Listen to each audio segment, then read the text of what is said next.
congratulate the Honorable Member for Kalou Ngodo Kamau, a young man that I knew way back in 2021 when we worked together and campaigned, and he lost the Kalou seat.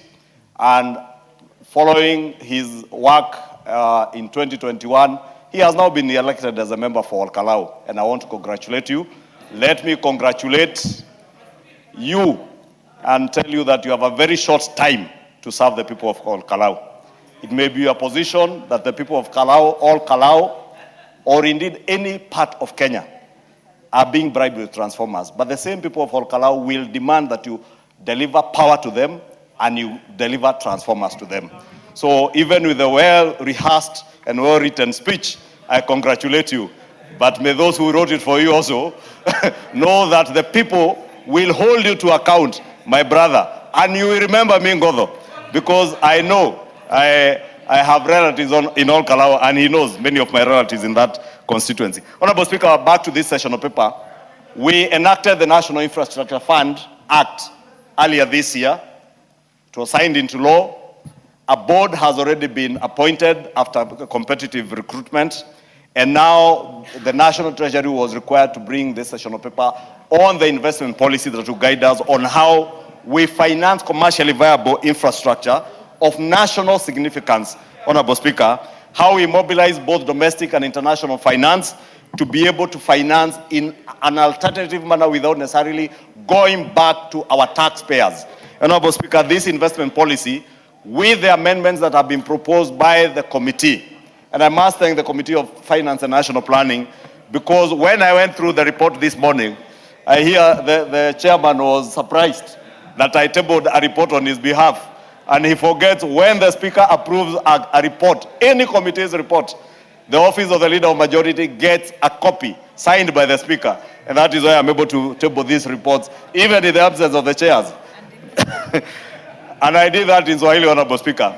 And when I went through this report and the recommendations that the committee has carried, I could not help but notice that many of the recommendations that the committee is carrying are not recommendations that are coming from members of Parliament, are recommendations that came from stakeholders, many of whom are private sector investment bankers, fund managers, who appeared before the committee and sent numerous memoranda in their hundreds. And I think the chair has done that very well, captured all the memoranda that were sent both by private individuals, fund managers, investment bankers, on how we can further improve this investment policy to ensure that we are able to deliver to the people of Kenya. And Honorable Speaker, without saying much, let me say I support this report and the recommendations that have gone to improve on what had come from the National Treasury. In fact, I did note, and I was telling the chair yesterday, that I agree with one of the recommendations that sought to remove a minimum of 7.5% return to a positive return. Because you may restrict yourself in a policy like this on a number, and you never achieve that number, you never get investments that have that kind of return. But so long as you say a positive return, and you also restrict what kind of projects you can fund using this fund, because, Honorable Speaker, as we said, it is to finance commercial ventures that are commercially viable, Honorable Speaker. And I want to believe that this investment policy, with the recommendations that have been added by the committee in the adoption report, will go a long way to augmenting what we began in this House when we approved the National Infrastructure Fund Act bill that became an act of Parliament, Honorable Speaker. I therefore beg to support this session of paper approval and seek the support of the House. This is in the interest of the people of Kenya. And as we have said, this investment policy will go beyond the life of this Parliament, will go beyond our own lives. It will go to serve generations of our nation to come. Even at a time when we will not be in this House, will not be leaders, but Kenya will remain and will continue to invest in a way that we have returns that benefit generations of our country. Thank you, Honorable Speaker. I beg to support. Honorable members, I know some members are coming to me with issues of statements. I need to reiterate that we reordered the order paper. We are now doing order number 12.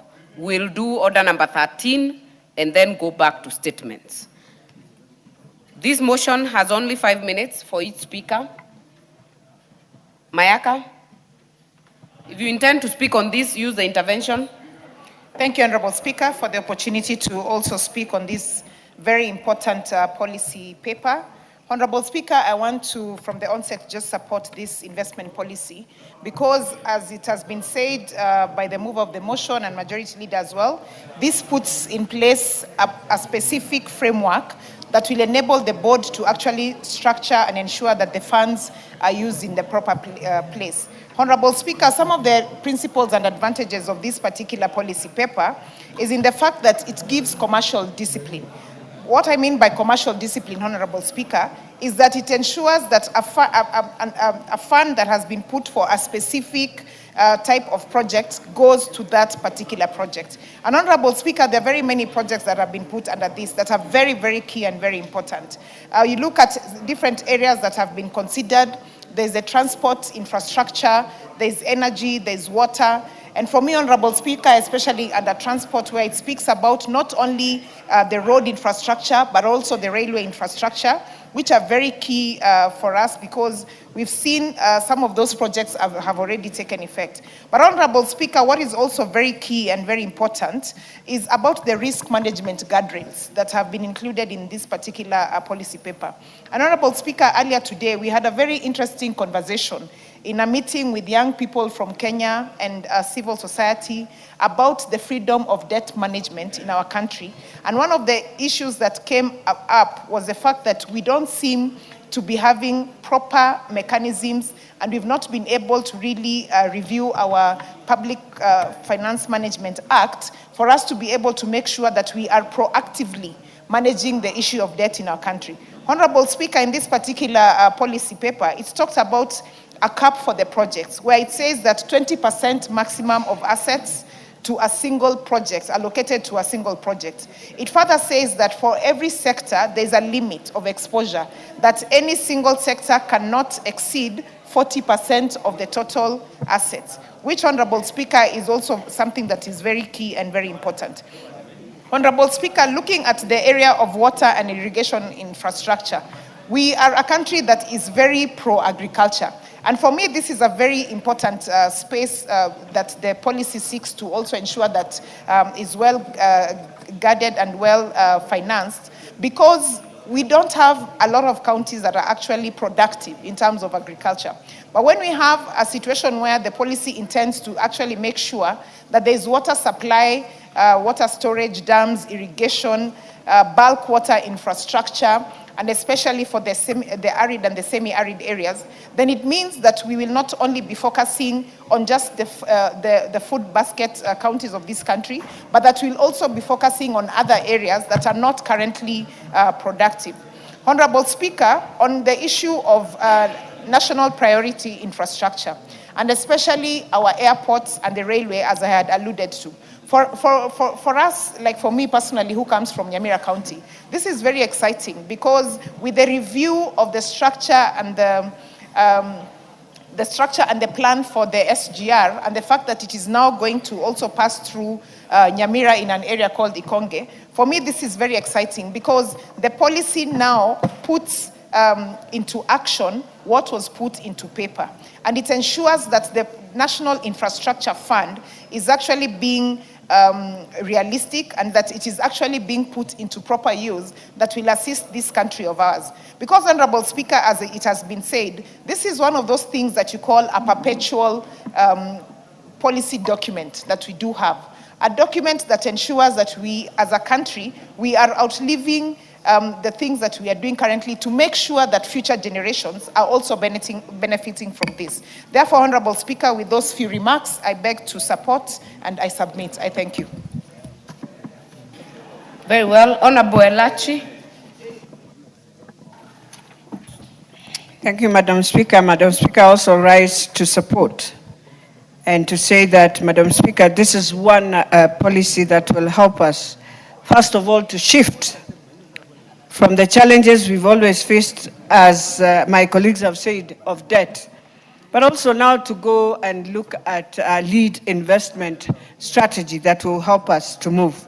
Madam Speaker, when you look at the priorities, I think one of the things we must appreciate is that this is one policy that will now protect Kenyans from their interests and be able, Kenyans will be able also to just follow through and to question. Because now we have priority investments. We have projects that you can look at. You can say we will have an airport. You can say, Madam Speaker, we shall have a port. We will have electricity. We'll have water. But more importantly, when you say that, you realize you are able to say where you are picking the resources, how you are going to use those resources. And Kenyans are able also to look at that. Madam Speaker, Kenyans therefore are able to pursue even investment that promotes employment, Madam Speaker, local manufacturing, technology, and many other things that the opportunities of SMEs, agriculture. And so, Madam Speaker, it also gives us a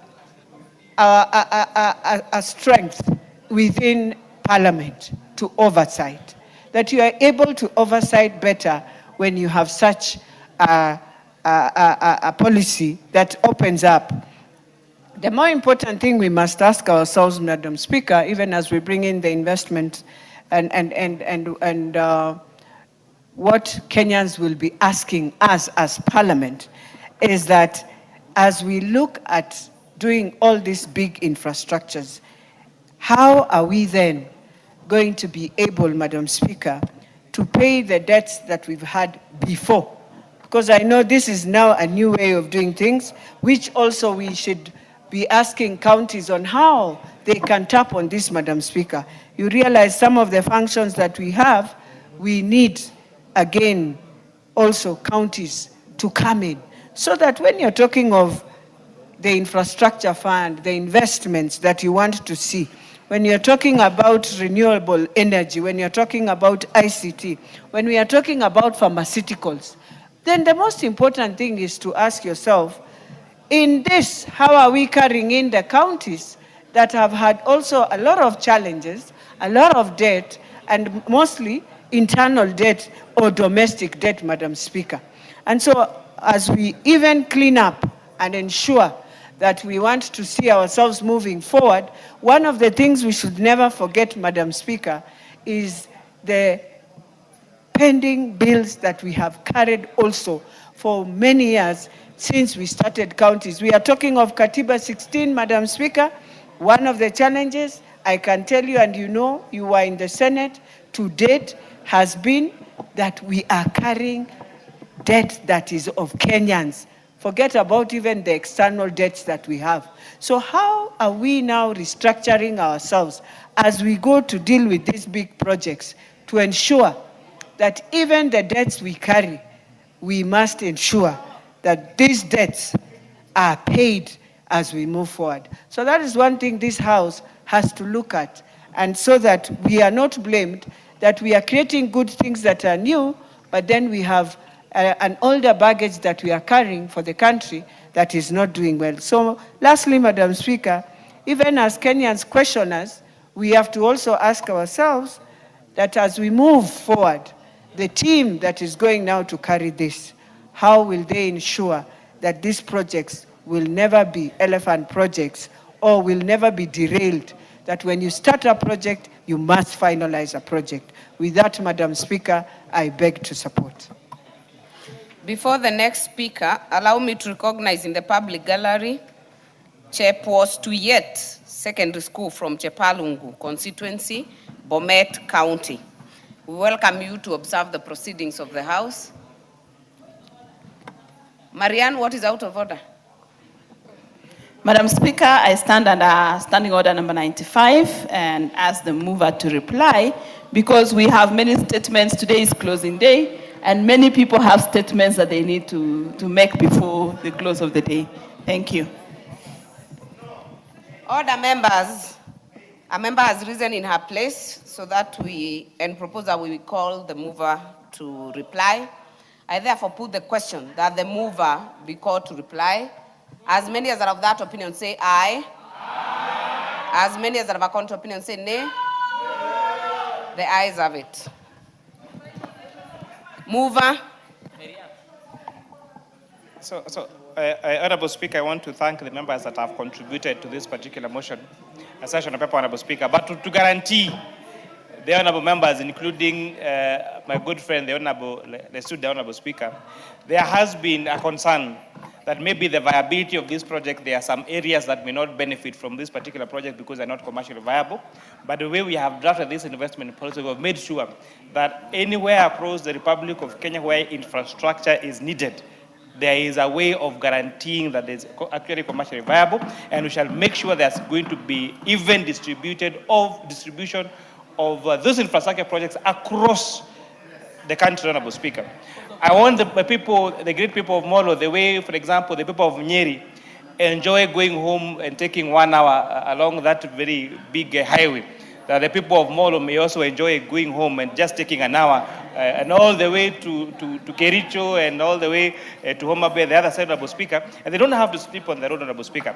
What is going to make this possible is this investment policy, Honorable Speaker, because I think it was Honorable Ngodha who said when young people came to us in 2024, they said they do not want any increased in taxation, Honorable Speaker. The development we need as a country will not wait until we have enough resources to do this infrastructure. And that's why, just for example, through the partial privatization, the partial divestiture of Safaricom that they just did the other day, and Kenya Paper, Honorable Speaker, just from interest that is going to accrue from that particular investment, we are going to get around 400 billion shillings, Honorable Speaker. That is money enough to do our airport. That is money enough to do our highways, Honorable Speaker. So we want to guarantee this country that although for every, Honorable Speaker, for every 10 shillings that we collect as taxes, 3.8 shillings of the 10 shillings goes to repayment of interest on our debt. A further 3.2 shillings goes to the payment of the principal of that debt. That means 7 out of the 10 shillings we collect in terms of our taxes just to go to the payment of debt that have been taken during Kibaki's time, during Huru's administration. And therefore, it's only 3 shillings that is left to do recurrent expenditures, to do development expenditures. That is why, by the wisdom of Kenya Kwanza administration, they're now looking at what other ways can we use to finance our infrastructure projects, because our infrastructure projects will not wait until we have cleared all the loans, Honorable Speaker, and therefore that is why this particular investment policy is very, very important. With those many remarks, Honorable Speaker, I beg to reply. Good one. Order, members. Honorable Moreu, order. Honorable members, I therefore put the question. Thus, this House adopts the report of the Departmental Committee on Finance and National Planning on its consideration of session of paper number 7 of 2026 on the National Infrastructure Fund Investment Policy laid on the table of the House on Thursday, 27th August 2026, and pursuant to the provisions of Section 28B of the National Infrastructure Fund Act 2026, approved session of paper number 7 of 2026 on the National Infrastructure Fund Investment Policy, subject to the proposed amendments as contained in the schedule to the order paper. Will as many as are of that opinion say aye? Aye. Will as many as are of a contrary opinion say nay? The ayes have it.